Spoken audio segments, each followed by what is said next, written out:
Kita sudah membahas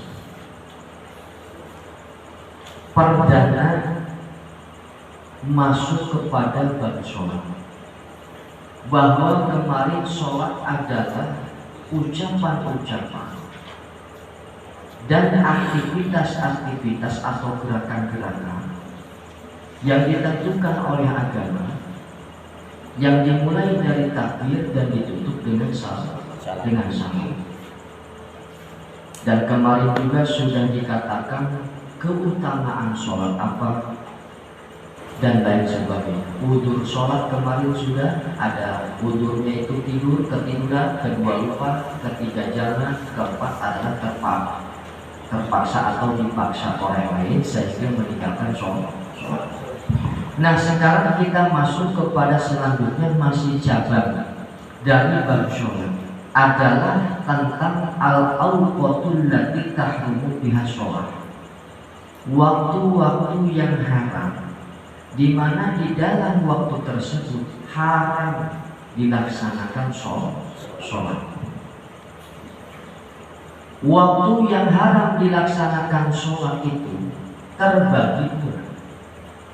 Yang pertama yang berhubungan dengan zaman atau berhubungan dengan waktu.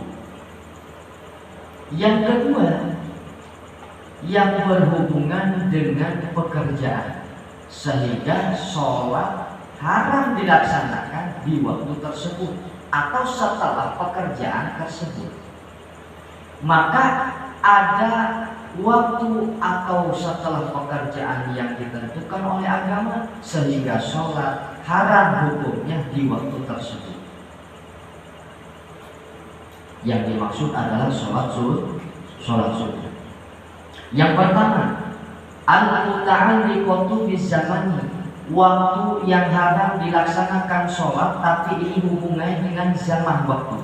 Yang pertama adalah min tulu'i syamsi hatta tartafi'a qadra rumhi fi ra'il 'aini mujarradah. Yang pertama, pas munculnya matahari, maka ketika baru saja muncul, maka tidak diperbolehkan kita di dalam mazhab Syafi'iyah, haram hukumnya kita melaksanakan sholat sunnah, kecuali mataharinya sudah agak tinggi, ukuran satu tombak. Jadi ahli fikih di dalam mazhab Syafi'iyah dulu itu mengira-ngirakan tingginya matahari setelah terbit, baru terbit tingginya setombak, baru kita diperbolehkan sholat sunnah, mau sholat sunnah duha dan lain sebagainya.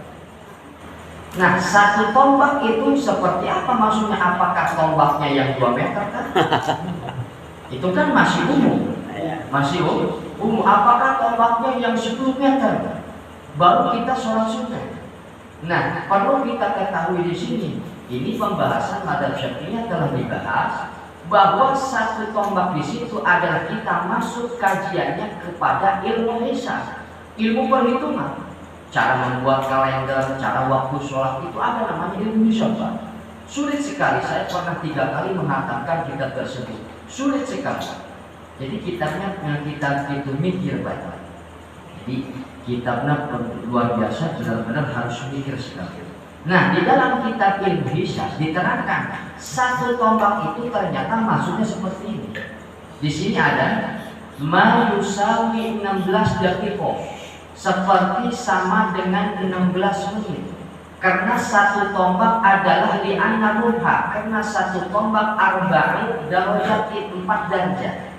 Bapak-bapak pernah enggak mendengar istilah darjah? Pernah kan? Kalau ada mau lebaran kan isbatul apa itu mau besoknya apakah bulan Ramadan atau belum, suka mendengar ada sudah 2 derajat, 3 derajat, karena memang itu adalah ilmu hisab. Ilmu hisab. Nah, karena sesungguhnya satu tombak itu sama dengan 4 derajat, dan 2 derajat itu 1 derajat itu sama dengan 4 menit. Berarti 4 kali 4 sama dengan 16. Berarti 16 kemudian dari terbit matahari baru diperbolehkan sholat subuh. Jadi 16 menit setelah baru terbit. Matahari itu baru terbit. Nah, 16 baru terbit, 16 menit setelah terbit itu baru kita diperbolehkan melaksanakan sholat sunnah. Itu namanya satu tombak. Jadi satu tombak itu kita jangan punya pikiran tombaknya seperti apa. Jangan. Kita sulit sekali karena tombak itu kan sebuah benda yang panjangnya itu beda. Ada yang 2 meter dan sebagainya. Maka saya katakan sekali lagi, kalau ada istilah satu tombak di dalam kajian seperti ini, sudah Bapak ingatnya 16 menit. Karena satu tombak itu sama dengan 4 darjah. Sedangkan satu darjah itu 4 menit. Berarti 4 kali 4 16 menit. Jadi setelah terbit matahari baru saja terbit. Nah, hitung sama kita 16 menit kemudian baru diperbolehkan sholat sunnah. Mau sholat sunnah duha dan sebagainya. Kenapa kok dilarang? Apa yang menjadi haram dari situ kok kita dilarang? Baru terbit matahari kita dilarang untuk sholat sunnah. Kenapa? Karena memang ulama menyebutkan, karena memang di situ ada sebuah tasyabuh. Apa tasyabuh? Menyerupai. Penyerupaan kita terhadap sesuatu yang dilarang. Apa? Karena ada orang kafir menyembah matahari, waktu disitulah mereka sedang menyembah matahari. Nah, supaya kita tidak sama dengan mereka, maka tunggulah matahari agak tinggi sedikit, baru terbit. Setelah itu 16 menit, supaya tidak sama dengan mereka orang kafir penyembah matahari. Kira-kira saya tanya, agama apa penyembah matahari? Jepang. Pokoknya ada orang kafir penyembah matahari. Yang kedua, yang pertama baru munculnya matahari kita dilarang. Yang kedua, ministiwa isyamsi hatta tazula. Matahari itu sedang di tengah-tengah langit. Istiwa. Jadi waktu istiwa, Bapak kalau mendengar waktu istiwa, berarti yang dimaksud di sini adalah antakuna syamsu fi wasatis sama. Jadi matahari itu sedang di tengah-tengah langit. Bahasa Sundanya itu Pak tengahnya, gitu. Tengahnya bolong, sepulang tinggi jadinya. Ceklot banget. Kumanya yang dia jimbang. Jadi itu biasa itu canda orang tua dulu. Jadi tengahnya Pak, yang lagi maku, jangan teruskan makunya, tengahnya Pak. Jadi waktu halal, jadi kalau kita mengerjakan sesuatu waktu itu suka ada aja lambat mata, kecelakaan dan sebagainya. Waktu orang tua dulu seperti itu, keyakinan kadang-kadang. Di siang bolong tengah-tengah itu tengahnya bahasa itu. Jadi tidak diperbolehkan sholat haram di situ, tidak boleh. Kecuali di hari Jumat. Hari Jumat itu dikecualikan oleh para ulama. Maka kita biasanya suka sholat sunnah Jumat. Itu biasanya lagi tengahnya itu Pak. Baru matahari geser sedikit namanya zawal, baru adzan berkumandang. Tidak mungkin sholat Jumat sholat Duhur itu pas tengah matahari baru adzan sudah ada. Tidak boleh. Karena belum waktunya kok. Itu namanya belum zawal. Karena waktu Zuhur atau Jumat itu kan waktu Duhur. Jadi harus zawal. Zawal itu berarti matahari sudah ke barat sedikit. Namanya lingsir, sudah terpleset bahasa dulu. Tadi yang tengah terpleset sedikit, nah itu sudah zawal. Sudah terpleset sedikit saja, itu sudah waktu Zuhur. Jadi kalau ada bayang rumah itu berarti ada di sebelah timur bayangannya. Kalau bayangan masih ada sebelah barat berarti belum zawal itu. Apalagi bayangannya sama misalkan dengan benda dan bayangan, itu namanya istiwa. Karena memang matahari sedang di tengah. Itu belum diperbolehkan sholat duhur. Karena duhur adalah zawal. Matahari sudah tergelincir sedikit ke barat. Nah, tapi kalau matahari sedang di tengah namanya istiwa. Tidak diperbolehkan sholat sunnah kecuali di hari Jumat, sholat sunnah Jumat. Silakan. Tapi kalau sudah ada biasanya kan sholat sunnahnya apa? Tahiyatul masjid misalkan di tengahnya siang bolong ya nggak apa-apa karena memang pas hari Jumat. Tapi biasanya insya Allah di kita sholat sunnah Jumat itu kan sudah ada, jadi sudah tergelincir, sudah masuk waktu zuhur. Terus ada lagi yang ketiga itu sudah Pak. Jadi ada yang ketiga. Yang ketiga adalah waktu sudah kuningnya mega di sebelah barat. Gitu. Ida sfarat isyamsu fawqa nahwi ru'usil jibalil aliyah. Jadi ketika ada kuning-kuningnya mega, berarti kan setelah asar. Makanya tidak diperbolehkan sholat sunnah. Itu berhubungan dengan waktu Pak. Nah sekarang berhubungan dengan pekerjaan, aktivitas sholat, maka gampang sekali berarti sudah dipahami yang tadi. Berarti ada pekerjaan sholat setelahnya itu tidak diperbolehkan sholat sunnah. Habis sholat subuh dan sholat asar. Terus sholat apa saja yang tadi diharamkan, sholat sunnah apa saja maksudnya yang diharamkan di waktu yang haram tadi, yaitu adalah anak bilatu datus sababi mutaakhir. Sholat sunnah sabab. Sebab sholat sunnah itu Pak terbagi. Ada sholat sunnah sababiyah, ada sholat sunnah muaqqathah, ada sholat sunnah naqilah, sholat sunnah mutlak, sholat sunnah mutlak. Mohon maaf. Jadi ada tiga. Yang pertama ada sholat sunnah sababiyah, yang kedua ada sholat sunnah muaqqathah, yang ketiga ada sholat sunnah mutlak. Apa itu sholat sunnah sebab? Begini Pak, namanya juga sebab tuh. Tidak akan pernah ada sholat sunnah tersebut kecuali ada sebabnya. Tidak boleh seseorang sholat sunnah kok tidak ada sebab. Itu berarti dikategorikan sholat sunnah sababnya. Yang kedua tadi sholat sunnah muaqqathah, berarti yang berkaitan dengan waktu. Tidak boleh sholat sunnah di waktu seperti karena belum waktunya. Yang ketiga sholat sunnah mutlak. Apa sholat sunnah mutlak? Sholat sunnah mutlak itu tidak ada kaitannya dengan sebab, tidak ada kaitan dengan waktu. Contoh sholat sunnah yang mempunyai sebab, sholat sunnah ihram. Bapak-bapak yang pernah umroh atau yang pernah haji itu pasti sholat sunnah ihram. Ketika kita sudah niat ihram haji atau niat ihram umroh, maka disitulah disunahkan kita sholat sunnah ihram. Itu ihram dulu apa memang kita sholat sunnah dulu? Ihram dulu apa memang sholat sunnah dulu? Nah, berarti kita harus tahu dulu, berarti ada sebab mutaakhir, ada sebab mutaqaddim. Sebabnya di akhir, ada sebabnya di depan. Berarti kalau sunnah ihram sebab mutaakhir, sholat sunnah dulu, baru ihram haji, merangkaikan rukun-rukun haji atau umroh. Yang kedua contohnya adalah sholat sunnah hajat. Sholat sunnah hajat itu adalah termasuk kategori sholat sunnah sababiyah. Sababnya itu mutaakhir. Sholat dulu baru nanti hajatnya. Hajatnya dilaksanakan atau memang nanti dijawab oleh Allah Subhanahu wa ta'ala.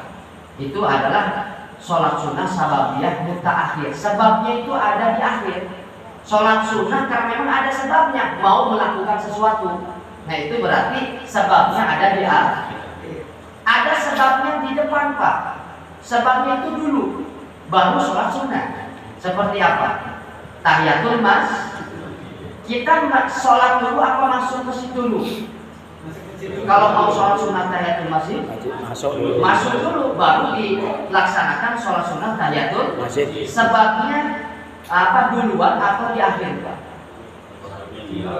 Sebabnya duluan, masuk masjid dulu sebabnya, maka disunahkan sholat sunnah. Berarti namanya sebab mutaqaddim. Sebabnya dulu. Sebabnya itu ditunang bahasa dihulang bahasa Sunda. Dihulang.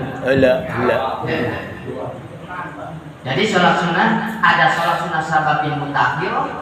Sebab dulu, apa sholat sunnah dulu baru sababiannya. Ada sholat sunnah sabab yang mutakodim, sebabnya dulu baru sholat sunnah. Contoh tadi tahiyatul masjid, kita masuk dulu tuh sebabnya, baru sholat sunnah. Berarti sebabnya didulukan. Ada sholat sunnah wudhu, bapak baru wudhu lalu sholat sunnah wudhu. Wudhunya dulu apa? Sholat sunnah dulu. Wudhu dulu. Berarti namanya sebabnya didahulukan, namanya sebab sababiyah apa mutakodim. Itu namanya sholat sunnah sabab. Nah itu tidak diperbolehkan di waktu haram tadi sholat sunnah sabab, kecuali sholat sunnah sabab yang mutakodim. Jadi yang diharamkan sholat sunnah di waktu yang diharamkan tadi setelah subuh dan asar, terbit matahari dan istiwa tadi matahari di tengah langit, itu sholat sunnah sabab yang mutaakhirah, bukan sabab yang mutakodim. Maka ketika sabab yang mutakodim diperbolehkan. Contoh, kita selesai sholat asar, kan tidak diperbolehkan sholat sunnah kan? Tapi kalau sholat sunnah sabab yang mutakodim itu mah boleh. Contoh, kita sholat asar beres di masjid pulang ke rumah. Kata saya misalkan di rumah nggak ada kerjaan, jadinya saya itikaf, balik lagi ke masjid. Berarti kan masuk masjid. Nah disitulah kita mengerjakan sebabnya. Berarti sebabnya didahulukan, baru sholat sunnah itu nggak apa-apa, walaupun habis sholat asar. Nah yang diharamkan adalah sholat sunnah yang sebabnya mutaakhir tadi. Nah, kenapa supaya? Paham betul? Ayo. Jadi paham orangnya. Boten. Jadi yang diharapkan adalah sholat sunnah sababiyah mutaakhirah, bukan sababiyah mutakodim. Kalau mutakodim nggak apa-apa. Tadi kita sudah sholat asar, masuk ke masjid lagi, itu nggak apa-apa walaupun setelah sholat asar itu. Satu masjid itu nggak apa-apa. Ya enggak kata orang bodoh itu, saya nggak mau lah sholat sunnah habis asar habis masuk ke masjid. Kenapa? Karena memang kan habis asar, nggak apa-apa. Ternyata sholat yang di situ nggak apa-apa walaupun setelah sholat asar. Gitu. Sholat sunnah wudhu juga, sebabnya didahulukan baru sholat sunnah.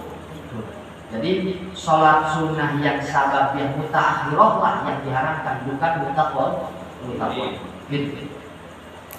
Terus ada sabab itu, ada sholat sunnah mutlak, itu juga sama, tidak diperbolehkan setelah asar dan subuh. Sholat sunnah mutlak itu Pak, sholat sunnah yang tidak ada kaitannya dengan sabab dan waktu. Tadi kan kalau ada sebab baru sholat sunnah. Terus yang kedua dulu waktu ya, belum ya. Tadi kan sababiyah. Betul. Yang kedua sholat sunnah mu'aqqatah yang ada waktunya. Contoh kita sholat sunnah witir setelah apa Pak? Di waktu setelah pada sholat isya. Terus sholat sunnah tarawih adanya di bulan apa? Ramadan. Berarti sholat sunnah tersebut tidak boleh kita laksanakan kecuali di waktu tersebut. Bukan sebab itu Pak, harus di waktu tersebut maksudnya. Nah itu namanya sholat sunnah mu'aqqatah, sholat sunnah yang mempunyai waktu tertentu. Kalau tadi sahabat tadi itu. Nah sekarang adalah sholat sunnah yang punya waktu. Tarawih, sholat sunnah witir, sholat sunnah tahajud. Tahajud boleh tidak siang bolong? Tidak boleh. Saya mau sholat tahajud. Orang jam 8 pagi. Pak Ajis itu Pak Ajis. Tadinya memang niatnya pengen dipuji sama misalkan sama teman. Saya mau sholat tahajud dulu. Aku temannya ngegape ketawa. Kayaknya dikira dia itu orang soleh. Ngapain kamu sholat sunnah tahajud sekarang? Karena sholat sunnah tahajud itu adalah di hari malam hari dan setelah tidur. Kalau bapak belum tidur namanya bukan sholat sunnah tahajud. Kalau mau sholat sunnah kok belum tidur, udah jangan tahajud. Artinya sholat sunnah yang lain banyak kok. Sholat sunnah istikharah kah, sholat sunnah taubat atau dan sebagainya. Karena sholat sunnah tahajud itu di dalam kajian para ulama memang syaratnya harus tidur walaupun sebentar. Atau bapak-bapak setelah habis maghrib tidur sebentar, itu juga sudah sama kok. Itu syaratnya sudah ada, tidur walaupun setelah maghrib. ketiduran, bukan tidur sengaja. Sebab tidur sengaja setelah maghrib hukumnya makruh. Harus memperbanyak ibadah setelah maghrib karena makruh istajab dan lain sebagainya. Setelah maghrib banyak doa, banyak baca Quran dan sebagainya. Maka orang tua dulu habis sholat maghrib tidak pernah kemana-mana mereka sampai di isya. Jadi barokah. Walaupun punya duit 10.000 mereka itu selalu sentuh barokah hidupan. Tapi sekarang orang punya miliaran tapi bingung terus. Hidupnya bingung, hidupnya selalu tunda, sedih dan sebagainya. Orang tua dulu itu barokah hidupnya. Karena mereka walaupun ilmunya biasa tapi diamalkannya kalah kita. Keyakinan, amalannya gitu. Itu orang tua dulu. Beda dengan kita, banyak ilmunya beda. Tapi sebelum karena ibadah tidak yakin dia. Nauzubillah ini sholat sunnah yang punya waktu. Yang ketiga sholat sunnah mutlak. Jadi sholat sunnah waktu tidak boleh tuh di waktu yang haram tadi, ya. Sholat sunnah sababiyah tidak boleh kecuali sababiyah mutaqaddim. Terus sholat sunnah yang ada di waktu-waktu tadi tidak boleh setelah asar dan subuh. Dan ketiga sholat sunnah mutlak. Sholat sunnah mutlak itu tidak ada kaitannya dengan sebab, tidak ada kaitannya dengan waktu. Biasa mereka ya apa sholat sunnah mutlak itu biasa. Mau sholat niatnya cukup, niat saya sholat itu sudah. Walaupun tidak pakai sunnah. Biasanya kita kalau sholat sunnah kan niat saya sholat sunnah. Tapi sholat sunnah mutlak gagahnya itu saya niat sholat atau saya mau mengerjakan sholat atau saya kerja sholat itu sudah cukup sholat sunnah mutlak. Sholat sunnah mutlak tidak ada kaitan dengan sebab, tidak ada kaitannya dengan waktu. Diperbolehkan di setiap waktu hanya tadi di waktu yang haram tadi setelah subuh, setelah asar terus waktu pas terbitnya matahari. Mungkin ini kepanjangan sekali.